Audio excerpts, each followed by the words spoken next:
2014 Super Street Fighter Smackdown. Basically, this is the prequel to Single Combat with the all-reigning Aprilia Tuono, who's been at the top of the heap when it comes to these, liter plus naked bikes for the last few years. So for this year, we've got some new members of the group, and Kevin, maybe you could tell us a little bit about them. Yeah, we got some new bikes, of course, and on either end, we got some returning contributors. John Burns over here, and on that end, Sean Alexander, who's former editors, both of them. And so we're proud to have them back and proud to have some great new bikes here. Monster 1200S from Ducati. It's not the Street Fighter, they don't make a big one anymore. Super Duke, I gotta like that one because, well, it's the name, right? And the BMW S1000R, which is based on the old all-conquering S1000RR from BMW. That's got dynamic damping control, semi-active suspension. On Sean's end over there, Z1000 upgraded for this year. It's always been a fun, relatively affordable Street Fighter, and now it's been upgraded. MV Agusta 1090 RR, that's like we tested last year. For 2014, it comes with ABS, and it'd be the priciest one of the group at $19,000, but it's still, well, it's the best looking bike of the bunch. We've had him here at Chuckwalla Valley Raceway riding these street bikes at a racetrack, and we're passing some guys on the full-on sport bikes because that's how much potential is in here. So yeah, what we found, I think, initially, which, kind of cuts it a little black and white between the 5 bikes, is we have 2 bikes here that make really good naked street bikes, and then we have 3 bikes here that, I mean, you could put a full fairing on them and take, clip-ons, and you would have, replica races. And those 3 bikes would be the KTM, the BMW, and the MV. The 2 more streetable bikes, of course, being the Ducati and the Kawasaki. So we're going to follow this up with a street test. Now, that's not to say that, those guys are already proclaimed winners of that part of it, but, they do have a little bit more leaning that way. How do you think, Evans, as far as riding these bikes today, is, from the Kawi and the Ducati compared to these other 3? Well, when I was looking at the specs and just standing over in our staging area before we got on the bikes, I was thinking, wow, these other bikes just don't have the same ground clearance. There's no way they can be as much fun out on the track. And I was wrong. I mean, yeah, they are limited by their ground clearance, but they have other abilities that make them a hoot. Both of these bikes have amazing engines. I mean, the Ducati, you exit the corner in the mid-range power and it just goes. I mean, I was laughing inside my helmet when Burns was riding in front of me, leaving a big fat darkie out of the corner.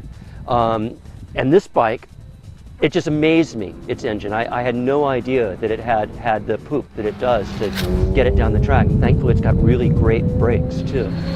So they are hampered a little bit by ground clearance, but I was shocked how great they were on the track. And I think also some really big differences that are key into how these bikes maybe go so much faster than some of the other ones are going to be technology. Yeah, the KTM, it's got the biggest motor of the bunch, so it puts out power, and it's got a good traction control system because we melted this back tire out here on the track today, and we really needed it.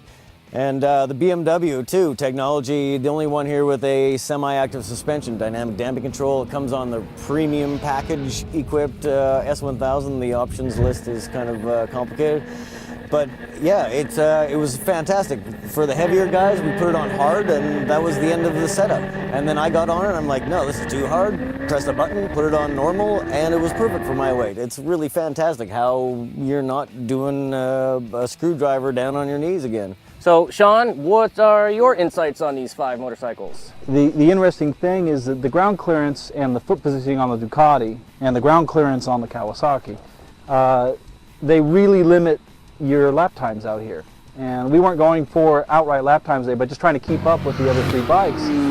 It was constant either toe scraping, or you just couldn't move your foot on the Ducati, or pipe and side stand scraping on the Kawasaki because it's just the ground clearance.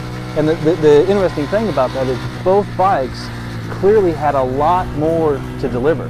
I think the shocking thing is you got 3 super bikes here without fairings, and you got 2 street bikes, but when it came time for the straightaways, no bike really could pull any other bike because the mid-range power of the Ducati and the Kawasaki and their tractability off the corner meant you had to jump on the faster bikes. So at the end of the straightaway, they start to pull a little bit, but you're right there in the braking zone anyway. Well, you're talking about ground clearance with the Kawi and the Ducati. The crazy thing is, as say 2 of the taller people, or 3 here, There is more room and leg room to be comfortable on this KTM, but yet it still has tons of cornering clearance. You know, after this whole day of riding, jump on, take home in comfort, you know, you'd be fine.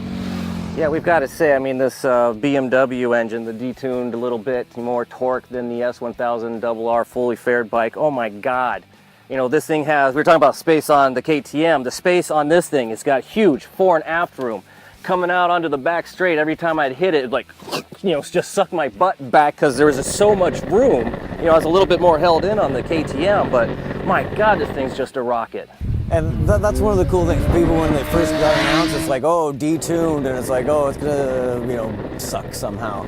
And here we are at a racetrack, and it doesn't feel slow at all. Ouch.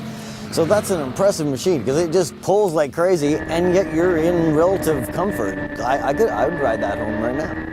Well, actually, John, you rode out today, and you are riding back tonight. What's your bike of choice for going home on? I was pretty amazed at all 5 of the bikes out here today, really. But I think when it's time to go home tonight in a couple hours, I think I'm going to want to get on the KTM. It's like the KTM didn't just go around the track better than the other ones for me, but I think it's going to be a little bit more comfortable too, because it feels like it's got a little more travel at both ends, and it was never really mushy, but I think it'll be a little bit more comfortable. The handle, the grips are a little bit higher. The seat feels a little cushier. It's got heated grips too. So with these bikes being designed for the street, really, we recognize that not a lot of you are probably going to take them to the track. But if you were to, this $19,000 MV Agusta, it's, other than its looks, it's not all that different from the Kawasaki Z1000, which is $12,000. You put a set of rear sets and a pipe on that thing, I bet you could go pretty much the same pace you could on this brilliant looking MV.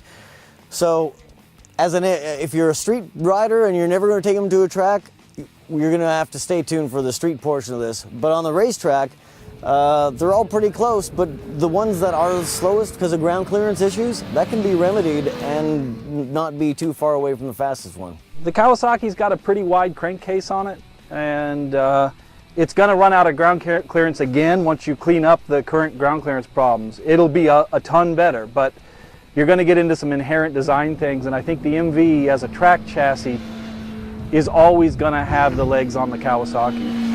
On the street, Kawasaki's a lot less expensive, a lot more comfortable, and boy, does it have a motor.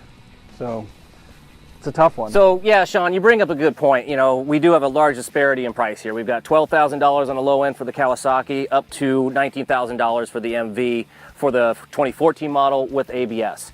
You know, from there, you know, $17,000 on the KTM, $16,000 on the Ducati Monster, and stock form, $13,150, and then you go up to the standard model. That brings it up to the standard model, which has, you know, the good TC, ride modes, ride modes Pro, I think it is what it is. Gear shift assistant.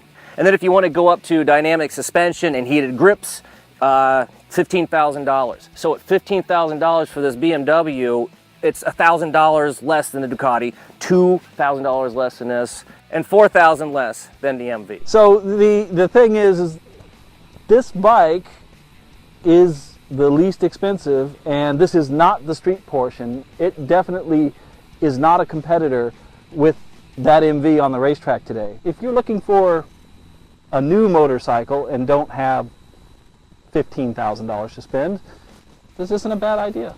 Now, we should say that, you know, out of these bikes, I mean, yeah, we've got, you know, 4 new ones, and then we've got the 1090, the Brutality, that's actually been around for, you know, a few years.